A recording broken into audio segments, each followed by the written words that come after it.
Hey, how are you all? Nice to see you. Well, actually, you can see me, but hopefully that's nice for you as well. Welcome to my messy study. I'm here today to just give you a little bit of feed forward about the first assignment. Not the content of it, we'll talk about that in the lecture, but what the process involved. Oh, excuse me, not the spicy cough, just the first time I've spoken to anybody this morning. So your first assignment is a discussion. When you go into the assignment area, when it opens up, the first thing you'll see is this is a group discussion. This is the group that you're been allocated to. Now, firstly, do not worry, this is not a group assignment, it's a group discussion.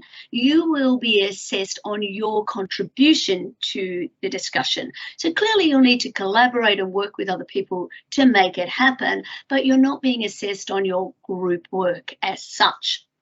So when you go into your group, you will see that there's a link on the page. You will see that there are probably 4 other people in your group, maybe 3 other people, maybe 5 other people, just depending on how it goes. The reason that we've done that is it's a large class group, and if you were in the position where you needed to do this assignment, which has a really, really tight word count for the initial piece, and you were kind of just yelling out in a sea, it just would be really overwhelming and quite difficult to have a meaningful discussion. And a discussion is a discussion. It's an exchange of ideas. It's not just people all yelling noisily at each other, which an online discussion can kind of look like. So in your group, you've been asked to discuss a topic, essentially about your personal reaction to something that you've read. So it's a reflective discussion. So you're asked to, and I'm not going to give the game away now, but you will be asked to really reflect on the reading and think about how it applies to you or how you think it will apply in the way that the legal profession is moving forward. So basically, this is an academic reflective piece. So essentially, you're going to have to identify and do the reading. There'll be a minimum reading there, but there will also be other materials in weeks 1 to 3 of this course that might also help you. So basically, as you're doing your reading for the next couple of weeks, keep thinking back to the discussion. Now, ideally, what you will do is that you will put your initial thoughts in first. You've got a very tight word limit, as I said, about 300 words, but basically have a go. Now, don't worry if it's not perfect. It doesn't need to be perfect. It needs to be a conversation starter. And then what will happen is other people will start to do the same. Don't be worried about being first. Being first is awesome because by being first, you're effectively triggering conversation. You're getting it moving on in the direction that you're interested in. But what we're looking for is, well, how is your thinking refined? So maybe that means that you're going to change your mind across the course of the discussion. Maybe you're going to narrow in and articulate more clearly what you mean.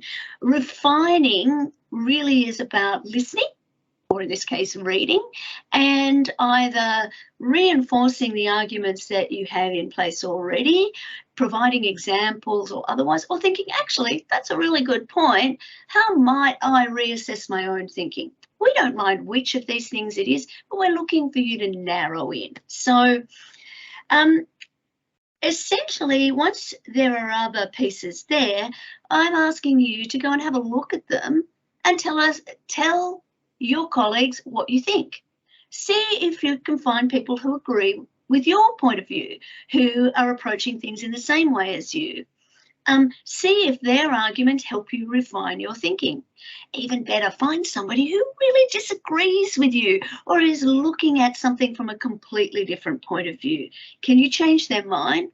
Do they change your mind? How? Why? Also, because this is an academic reflection piece, I don't want to see a whole lot of, well, that's dumb, or, well, I think this because I've always thought that. Neither of those are helpful reflections. What I want to see is credible, considered reflections. So that might mean, for example, seeing what respected authors have said about the topic that we're discussing. The more credible the author, so if they're peer-reviewed, if they've got a credible textbook, or in the context probably, depending on what we end up discussing, not giving anything away, it might be that you're looking at what a High Court judge says in a case.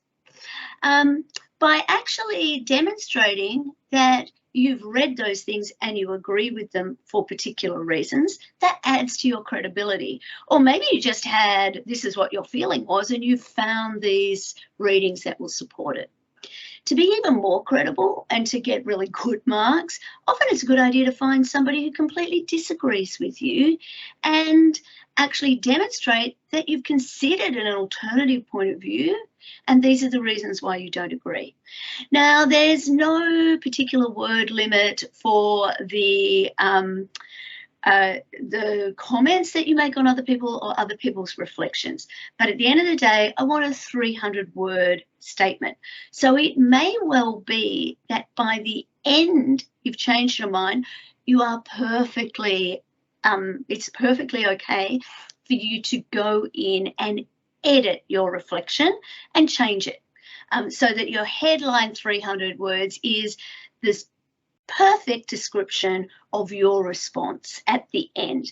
Now, if you do that, again, make sure that you demonstrate that movement in your thought by making sure that there's a note in there that says, this is what I started with, copy and paste it in if you like, this is where I ended up, these are the key reasons why. Again, that extra piece of the explanation doesn't need to count in the word limit. Word limits, look, they're a fraught thing for law students. I bet in other parts of your study, you've always, like sometimes it's a struggle to get to the word limit. As a law student, it's often a struggle to stay within it. I guess the piece of advice that I would always give, and I'll probably repeat this when we talk about others, is that when you have a tight word limit, that's actually reflecting an ongoing need in practice for lawyers to communicate effectively and efficiently. I think it was George Bernard Shaw, don't quote me, who said once, or apologised once for writing a long letter. I'm sorry I wrote a long letter. I didn't have time to write a short one. By actually condensing your language, writing in plain English, using active language, really cutting to the quick of what matters, then you need to make good choices about what to leave in and what to take out. And often when you're over wordy, which I often am in conversation, but being over wordy is a sign that you maybe haven't really made those judicious choices about what really matters. This is also a really great way for you to get to know some students. One of the reasons I don't self-select people into groups or allow you to self-select is so that you deal with somebody new, somebody who you might not have otherwise sat next to in class. We tend to sit next to people who look like us.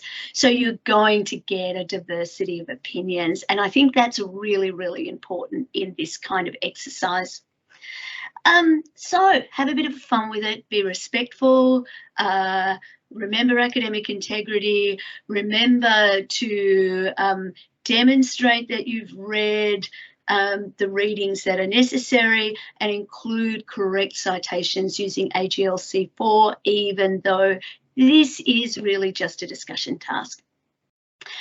I'm looking forward to having a look at them at the other end. If you've got any questions, of course, speak to your tutor, or in the general discussion area for this assignment, just put your question in. You're a clever person, so chances are if you've got a question, somebody else will benefit from it and the answer as well. Talk to you soon. Bye.